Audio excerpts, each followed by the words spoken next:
চলে যাচ্ছেন? জি। কালকেও তো কথা বলো, মনে হয় তো কিছু।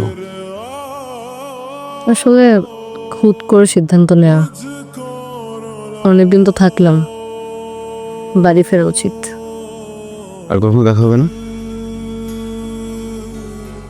হবে না তো, কে জানে। আর কিছু বলবেন না? না। বাড়ির ঠিকানা তো চাইবেন না? যার নিজেরই বাড়ি নেই সে আর জনের বাড়ির ঠিকানাটা কি করে বলেন? তাও একটা কিছু বলেন। মিতো, যাওয়ার আগে কলিং বেল বাজাতে হয়। আপনাকে একটা নাম দিয়েছিলাম না? সাংঘাতিক অবস্থা, নামটা ফেরত নিলাম। ফেরত হবেন।